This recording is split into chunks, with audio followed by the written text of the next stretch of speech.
So he went into the factory at 14. When you look back now, you think about it, it was very, very young. But I remember the morning that I did start work, it was in Hogga Mitchell's. After 1 year, there was payoff, and I was paid off in that. And then you were actually able to go to any of the factories in the town and probably get a job. And I went to the city factory, and I was in the city factory at 15, and that was me until I was married. And this is where I met Claire. Left at 15, couldn't wait to get out that door. And St Mary's, you know, I felt like a caged bird. And I thought I was going out into the big world, and you know, I was all grown up at 15. I'll never forget the feeling I had coming down in the bus from Craigan. I really did feel like a prisoner. Nobody tried to persuade me to stay on, not even my mother. But of course, as Isabel said, the money was very much needed, and I was the eldest girl in the family, eligible to work. So I'm sure my mother was glad of the few pounds that I brought in on a Friday, you know. I mean, I left school on the Friday and I started work on the Monday. And I'm sure Isabel remembers me coming in. I do. She was a wee bit ahead of me. And Isabel was my big sister, mentor, everything you name it, this woman here was to me. The city factory is the one that is the closest to me, my heart, you know, even driving past it now.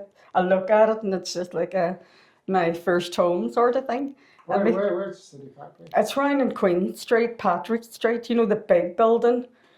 And I always call it my university of life, because what you didn't learn before that, you learned it in the city factory.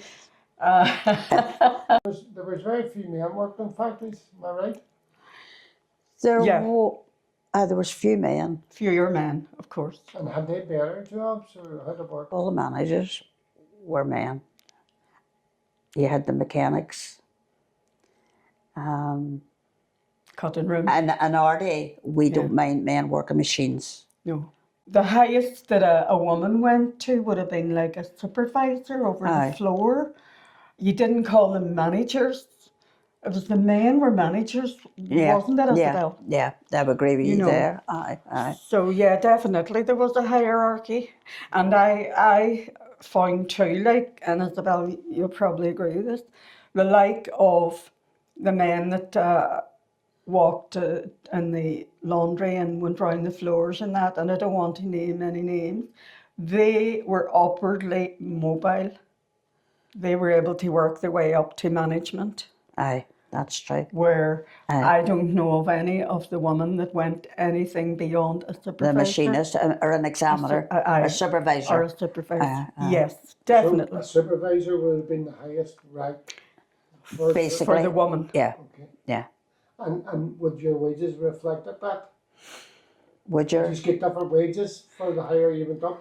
I don't know, but I would imagine they get something. I would think they would have got more, yeah. You had to work the numbers, like, to get your wages. And if I didn't do many in a day or a week, well, then my wages were lower. Whereas I would imagine a supervisor would have had a set salary.